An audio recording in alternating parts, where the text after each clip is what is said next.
Hey everybody, I hope all of you are doing amazing. So Wuthering Heights is coming to the big screen pretty soon.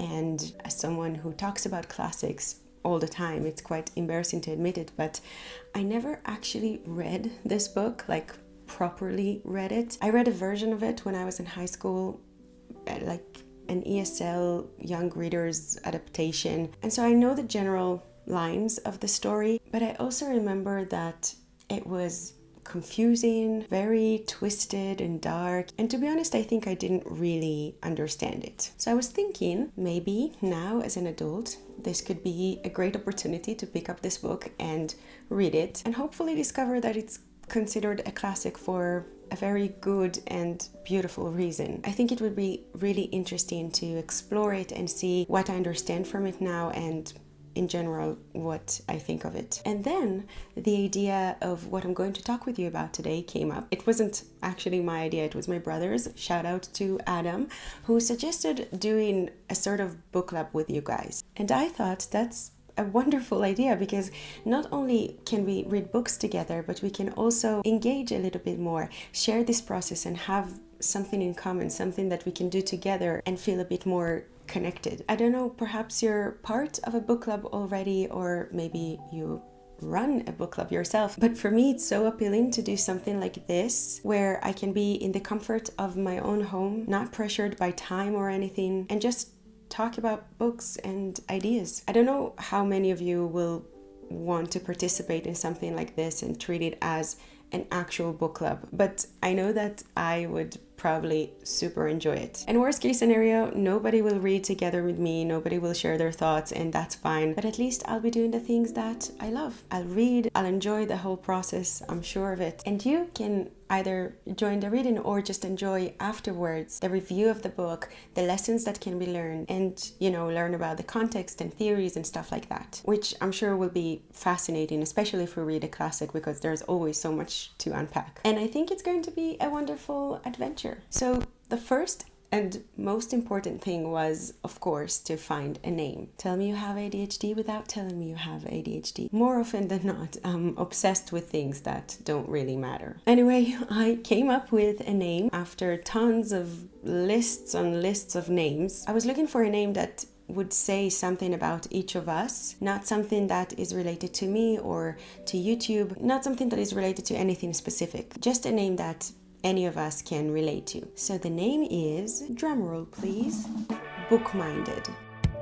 I think we can agree on that whoever's watching this video today is a book-minded person, including ourselves. That's why I thought it's a good one. Tell me what you think, eh? So in general terms, I was thinking to pick a book every month or two. We'll see how that goes first. We'll do a little experiment and see how it goes for everyone involved, and then decide how to do it afterwards. But basically what I had in mind is that we pick a book, we can do a little survey or throw in suggestions and then do a survey and vote on what we're all interested in reading together. Then I was thinking of doing a pre-reading video and talk about things to look out for, things that are just interesting to know, a bit of context perhaps, maybe suggest some parallel reading, some interesting articles, and really engage with the text so it would be even more interesting. And then throughout that period of time, I'll post some shorts while I'm reading, share quotes, my reading process, questions I have,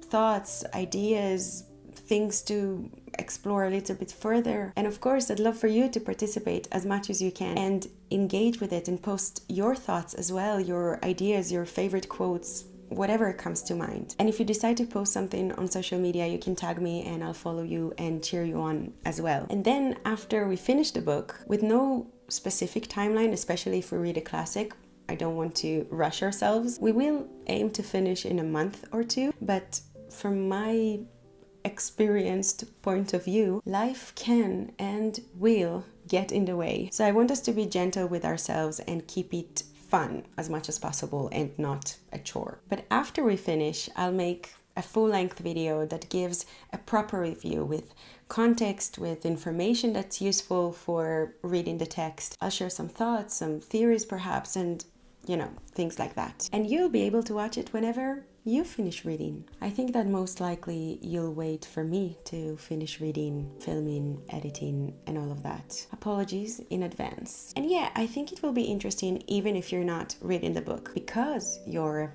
a book-minded person. I think you'll probably enjoy the content anyway. So with that said, we are going to start with Wuthering Heights. This time I decided on the book, but next time feel free to offer your ideas and say what books you want us to read. Even if I've already read the book, I can reread it. I actually love rereading. It gives me so much comfort. I don't know why my brain works like that, but I love the comfort of something familiar. It takes away the anxiety, the fear of the unknown, so I don't mind rereading at all. So you can offer whatever comes to mind. But for now, I picked Wuthering Heights because it's a classic and I'm really into classics and I'm fascinated by the Victorian era. I love Victorian writing. The historical and literary contexts are just so rich. There's so much to explore from that time, and I'm really curious to see how they influence the text and how it's all reflected in the story. And more than that, I think Wuthering Heights feels really relevant right now. There's so many popular books at the moment that deal with emotionally intense relationships, morally gray male characters, Byronic heroes, which we'll definitely talk more about in the videos related specifically to Wuthering Heights. But yeah, so many popular books at the moment that show love in the form of obsession combined with dark gothic vibes. And who knows, maybe we'll infer that that's one of the reasons this book is a classic and has stayed relevant all these years, because perhaps there is something innate or primal that attracts us to these kind of stories, and that's why it's still relevant. I don't know. If you are joining me, pick the way you want to read it, borrow it, buy it, listen to it, read it on Kindle, whatever works for you. So this is the copy that I got. It's Wordsworth edition. I love hardback covers, and I'm pretty sure I'm alone in this. I definitely judged the book by its cover. I thought it's so pretty, and when I received it, I was happy to discover that it's also very compact as well, and the font is really nice and clear too. So yeah, I'll link it down below just in case. I'm publishing this video as an introduction to Bookminded, so if someone sees it in the future, they'll know what this is all about. But I'm also publishing a separate video, and that is the introduction to Wuthering Heights. And in that video, we get into the context a little bit. I share some things to pay attention to while we read, just to keep ourselves interested throughout this process. So before you start reading, make sure to watch that video just to get you into the mood. And with that, I'll let you go. Let me know what you think about this idea, whether it's something you want to be part of or not. No pressure, you don't have to commit. You're a free, book-minded person. But I'd love to see you there, of course, and I hope that you'll gain something from it and that you'll enjoy this process with me. Thank you so much for watching. I love you all, sending you lots of love, and I hope to see you again in my next video. Bye for now.